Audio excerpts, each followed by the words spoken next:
की जो हमने प्रेस वार्ता रखी है उसका मुख्य मकसद है 5 तारीख से लेकर के 20 नवंबर के बीच में, जैसा आप सबको ज्ञात है, एक डीजीपी महोदय जो हमारे हैं मिस्टर ओपी सिंह, उनके दिशा निर्देश के अनुसार पूरे हरियाणा प्रदेश में ये जो कुख्यात अपराधी या जो वायलेंट क्राइम में, जघन्य अपराध में जो संलिप्त अपराधी होते हैं, उनको हर एक को टारगेट करके एक एक को चुन चुन करके उन तक पहुंचना, उनको जेल की सलाखों के पीछे ले जाना, इसका एक अभियान चलाया गया था।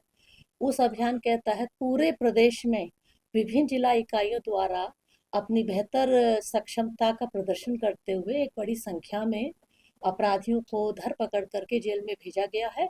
उसी संदर्भ में जो सोनीपत पुलिस की जो कार्यप्रणाली रही है और जो उनका अपना अचीवमेंट रहा है, आज की इस प्रेस वार्ता का मकसद आपको उसके बारे में बताना है, आपके संज्ञान में लाना है। तो ये जो ऑपरेशन ट्रैक डाउन किया गया था, जिसका नाम था ऑपरेशन ट्रैक डाउन, जैसा नाम से विदित है, हर एक को ट्रैक करना और उनको जेल की सलाखों के पीछे भेजना।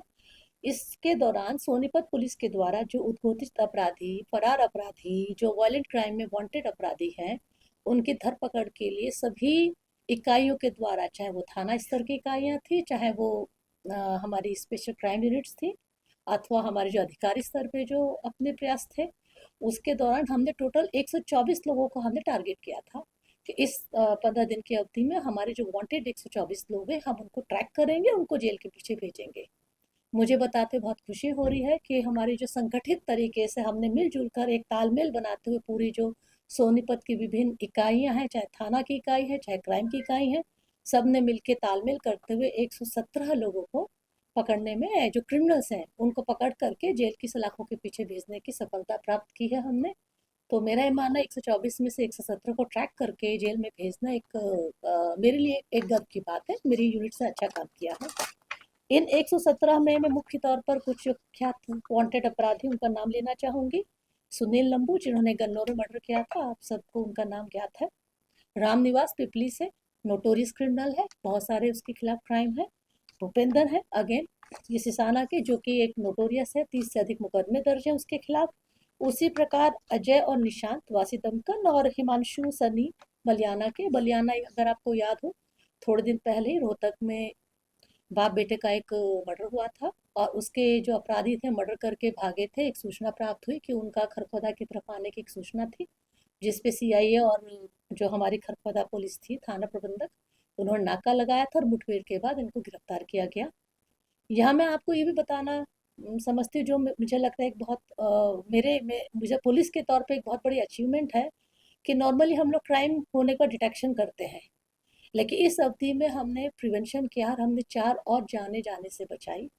ये जो हमने अपराधी पकड़े, खास तौर पर बलियाना के जो अपराधी थे, या ये जो भूपेंद्र रामनिवास है, साथ ही साथ जो हमारे खरखोदा में जो डबल मर्डर हुआ था, उसमें हमने करण और अन्य भी शूटर को जो पकड़ा है, उनकी इन्वेस्टिगेशन, उनकी इंटरोगेशन से पता चला कि इन सभी केसेस में जो अपराधी थे, एक और वारदात को अंजाम देने की फिराक में थे, एक और हत्या करने की फिराक में थे। तो इन चारों ही मामलों में 4 और नाम आए जिनकी हत्या के इनका और आगे प्लान था। तो ये जो 4 जाने हमने बचाई है, एक पोटेंशियल मर्डर होने से, हमने 4 पोटेंशियल मर्डर होने से सोनीपत पुलिस ने बचाया है। इसके बाद अगर हम बात करते हैं कि और जो हमने अन्य कार्रवाई की है, टारगेट को अरेस्ट करके जेल में भेजने के अलावा एक हमारा जो और टारगेट था, जो कि डीजीपी साहब के दिशा निर्देश में ना सिर्फ धरपकड़ थी, बल्कि और भी कई कार्रवाई थी, जैसे कि इनको अंदर ही रहना, कि इनको जमानत ना मिले। तो बीएनएस में प्रावधान है 111 का, जो जो ऑर्गेनाइज क्राइम करते हैं, संगठित अपराध करते हैं, चाहे वो एक्सटॉर्शन का है, चाहे रॉबरी है, चाहे लैंड ग्रैबिंग है, मर्डर है, तो 111 बीएनएस की धारा लगाने से फिर उनको जमानत नहीं मिलती है, और वो 5 साल से अधिक वो प्रोविजन है। उसके तहत हमने 15 लोगों के खिलाफ 111 बीएनएसएस की धारा लगाई है।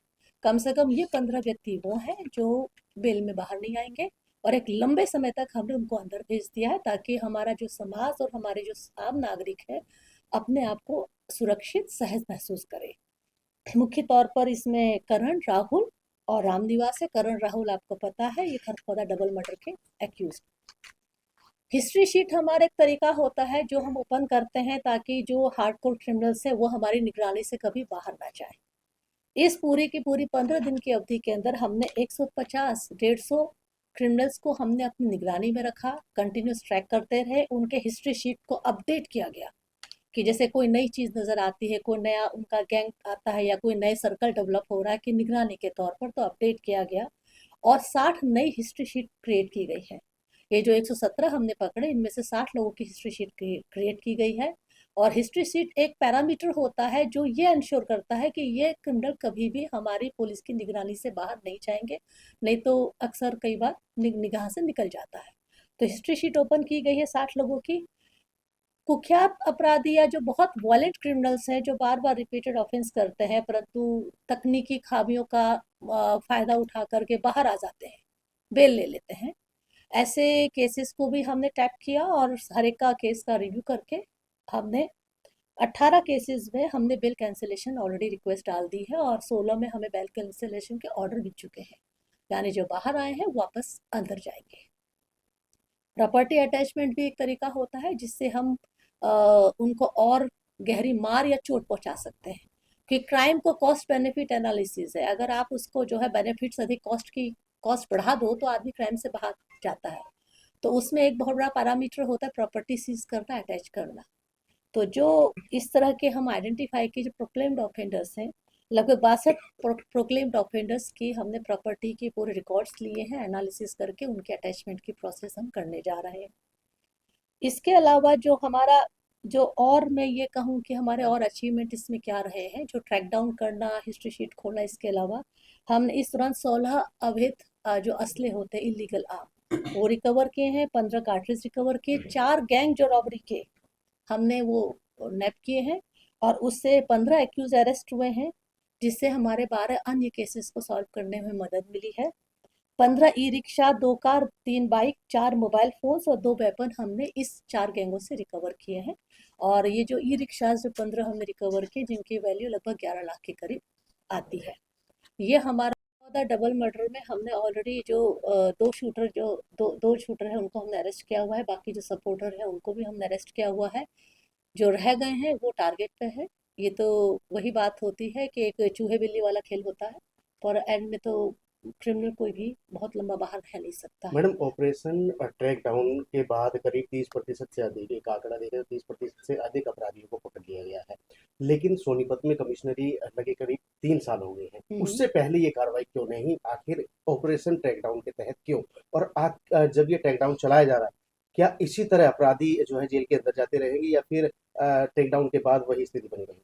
मैंने आपसे अभी कहा कि ऑपरेशन ट्रैक डाउन 20 नवंबर को ऑपरेशन ट्रैक डाउन खत्म हो चुका है, लेकिन सोनीपत पुलिस के लिए एवर गोइंग है। आपने बताया। हमारी तरफ से ये खत्म नहीं है। और ये क्योंकि इस ऑपरेशन ट्रैक डाउन के तहत होता क्या है, जो आपने एक बात कही कि पहले क्यों नहीं, पुलिस का काम बहुत वर्सेटाइल है। हमें लॉ एंड ऑर्डर मैनेज भी करना होता है, हमें इलेक्शन भी कराना होता है, हमें वीआईपी ड्यूटीज भी करनी होती है, हमें अवेयरनेस के प्रोग्राम ही करने होते हैं। और आपको पता है हमारे पास 24/7 है, उसमें हमें बहुत सारे वर्सेटाइल काम करने होते हैं जो कोर पुलिसिंग के भी होते हैं, अवेयरनेस के भी, क्योंकि प्रिवेंशन, डिटेक्शन एंड अवेयरनेस तीनों ही फ्रंट पे हमें काम करना होता है। जब आप कोई ऑपरेशन कराते हो तो एक तरह से आप 100% टाइम उस पर्टिकुलर ऑब्जेक्टिव पे लगा देते हो, तो कहीं ना कहीं दूसरा ऑब्जेक्टिव थोड़ा सा बैकड्रॉप पे चला जाता है, इग्नोर नहीं होता है, बैकड्रॉप पे चला जाता है। अब हमने ये सोचा है कि ये क्योंकि कोर पुलिसिंग का पार्ट है तो इसको हम कंटिन्यू रखेंगे, बाकी चीज़ों को भी साथ लेके चलेंगे। आपने बताया